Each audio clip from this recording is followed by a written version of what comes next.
let us talk about venture into Black women entrepreneurs going back into the workforce for whatever reason and experiencing dun dun dun racism.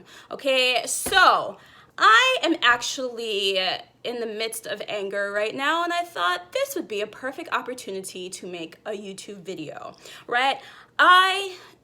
With a lot of strength of character and confidence that I can make it through, have decided to go back to work only because I need to get my licensure hours to be a therapist. I absolutely cannot stand working for other people, and it is just because of possibly the size of my ego, possibly because I don't like being told what to do, also because I like to avoid racist systematic structures, right? The more that you work for yourself, the more you're able to filter the systematic structures that come with working for other people. You will not be able to avoid it completely, but you will be able to filter, right? The more that you work for yourself. So, point example A, right? I am working for a private practice as a therapist, right? I'm working for a private practice in a very wealthy white area of New York, okay? And I mainly see Black women as clients, but I also see people of color. I do also see white people. I see white women, right? I see white people, right? So I got into the notion that the private practice that I work in is diverse enough where there is an understanding of racism because the diversity is there, but also I freely talk about how racism plays into clients' lives, right? In a room full of white therapists and group supervision, right? And the owners seem very racially conscious, right, as white owners, right? But here is the problem, right? I had an issue with front desk staff. The front desk staff, Latina woman, very light Latina woman, could easily pass for or could easily state on the US Census white, not or white Hispanic, right? She could say that on the US Census, right? She became irritated with me because I made a mistake. Okay. I did not send an email quick enough, and she became so irritated that she continued on in the irritation when we needed to do something, right? We needed to follow a procedure. It was kind of difficult moving past the irritation, moving past the attitude, but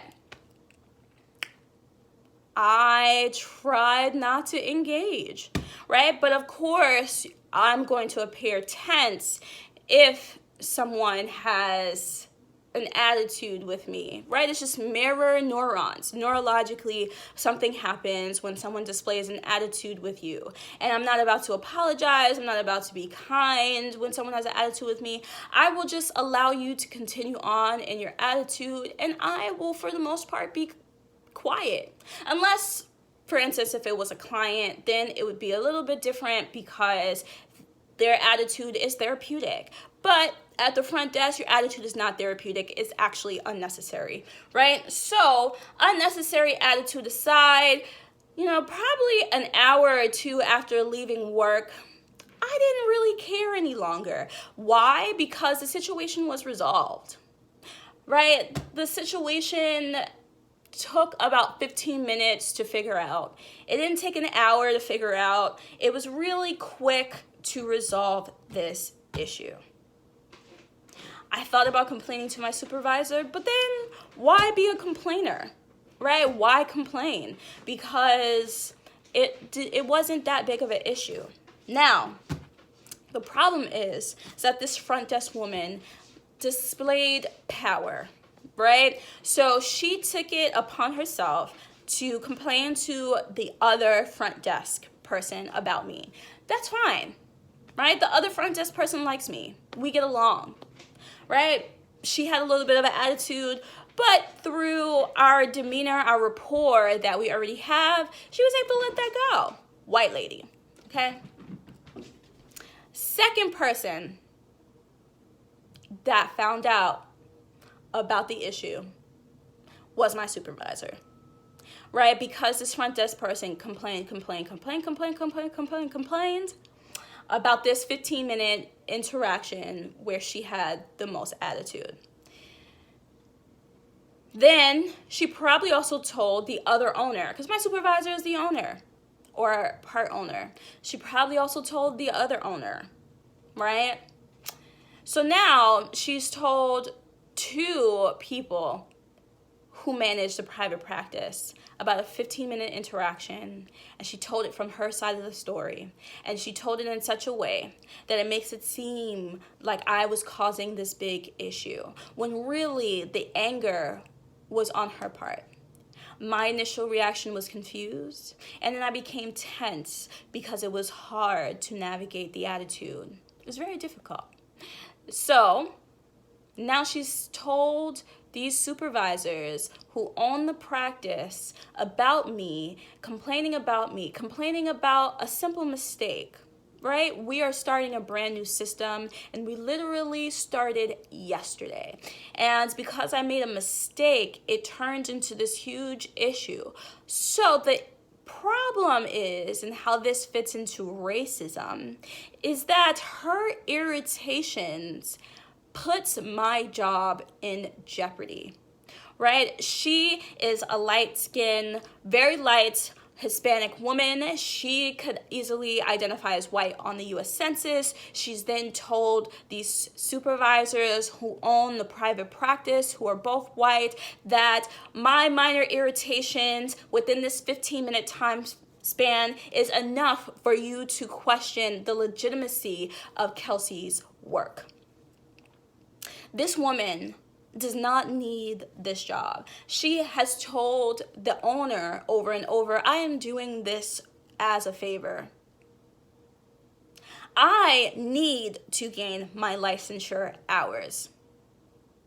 So this is playing into racist structure, because as a Black woman in workplaces where there is a majority white population, or if you are a majority white population and amongst the bourgeois, right, you have to be perfect as a Black woman. You cannot make a mistake. And if you make a mistake, there is hell to pay, right? Consequences, right? Reactions that are out of the norm, right? It's not normal to act this way. And I should state that, right? Just because someone plays into covert racism does not mean that it's normal as a human being to treat other human beings disproportionately to the situation that you're in. That is not normal, okay? So the fact of the matter is that she played into covert racism. It's not overt. Overt is, right, these aggressive, overtly, unmistakably racist actions. Covert actions are seethingly unperceptible, but it's still there. It's not a microaggression because she aggressively went about a display of power. She moved through the systematic structure that is already set in place within the private practice, and she presented my attitude, my demeanor as disproportionate to the actual situation that we were in. Right? I became this angry Black woman because you have an attitude with me and I have to respond to your attitude. Right? Because you couldn't control yourself and I have to respond to the fact that you couldn't control yourself. Okay, and I'm supposed to smile in your face. I am supposed to smile while you neck roll at me. No, but I certainly did not neck roll. My face was probably more blank than anything. I was probably non-responsive because I needed to get things done. I didn't need to deal with your attitude, right? Her attitude. And this is the struggle with an entrepreneur going back to work, but this is also a struggle with Black women going back to work, right? Why can't you just As another coworker, as a peer, why can't you just bring the concerns to me? Why do you then have to bring your 15-minute irritation to my supervisor and owners? Why? Right? People don't consciously know that they're playing into systematic racism, but as a Black woman, I think that what happened was abhorrent and ridiculous, right? It's ridiculous for people to act this way. And the only way that a structure, a private practice, a corporate firm is able to move past that kind of display of power is by having diversity training, right? Because it's not just me, right? And that's the issue, right? Some people could look at this video and say, well, maybe it's just you. Maybe you just have an attitude problem. That plays into the narrative that I'm a Black woman who, with my display of anger, is playing into, right, this stereotype about Black women not being able to display anger without being disproportionate to the situation. It is not just me in this scenario. On my team has mainly people of color, right, because my supervisor, a white woman, specifically set out to hire many more people of color because she wanted more diversity within the setting, and she alone was not able to understand what diversity actually means for a setting without having people of color bring in their voices, right? And the most complaints from this front desk staff towards supervision comes from my team, or is directed towards my team, the team with mostly people of color. So I think that, just to reiterate, in order for companies to really avoid this kind of narrative, it is really important to have diversity training, right? And training on how systematic structures really negatively impact people of color and Black people. The darker you are, the more aggression, more displays of power are directed towards you. Okay, so that's my piece, that's my rant for today. Thank you for listening.